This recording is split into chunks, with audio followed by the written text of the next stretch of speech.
लॅन्डसेट चांगले आहेत पेन होता का दोस्तों ब्लू वाले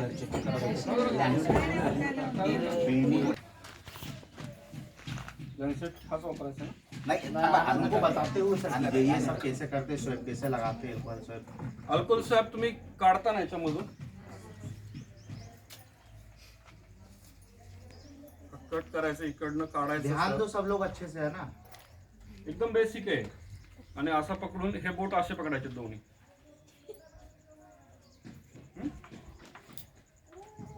हे त्याच्याच हातात द्यायचं पेशंट म्हणजे जेणेकरून खाली राहिलं तर ते परत त्याला धूळ वगैरे पॉज करायचं इकडनं काढायचं असं प्रिकरचं जे टोक आहे ज्याच्यामध्ये एक निडल होती ते बाजूला ठेवायचं आणि इकडं पुढं नाही टोचायचंय थोडासा खाली ठीक आहे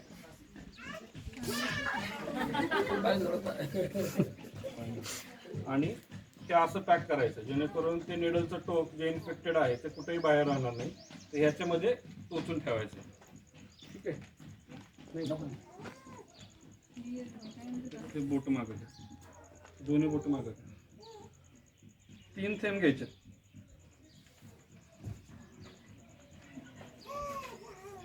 आणि एक थिन स्मिअर साठी मोठा थेंब घ्यायचा लावून टाकायचा इकडे जवळ शूटिंग वाले ये कॉर्नर पीस आहे हा यानं 45 डिग्री म्हणजे 45 अंशाचा कोन करायचा आहे स्लाइड वरती आणि सिंगल खाली ओढायची कळलं असं आणि हा जो थिक स्मिअर आहे त्याला 10 वेळा तरी कमीत कमी फिरवायचं आहे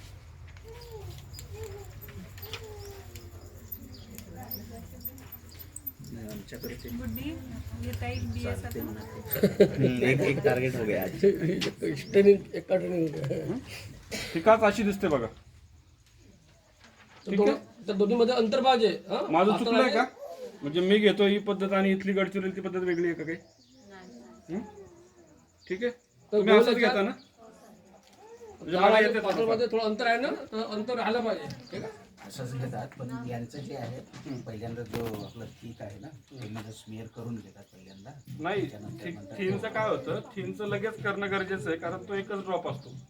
ते सुकून जाईल मग तुम्हाला त्याचा व्यवस्थित येणार नाही आणि हे थोडंसं वाळू द्या तुम्हाला कोडिंग कसं करायचं आहे असं ते पण सांगतो तुम्ही कोड नंबर कशात लिहिता मदत नाही लिहायचा या थिन स्मिअर मध्ये लिहायचं म्हणजे पातळ रक्त नमुन्यामध्ये पातळ रक्त नमुना जो आहे त्याच्यामध्ये तुम्ही लिहिणं अपेक्षित आहे ठीक आहे आणि हा जो थिक स्मिअर आहे हा मेन एक्झामाइन होतो आणि त्याच्यामध्ये पुढच्या स्ट्रक्चरसाठी थिन स्मिअर एक्झामाइन म्हणजे तपासला जातो ठीक आहे त्याच्यात काय अडचण आहे कोणाला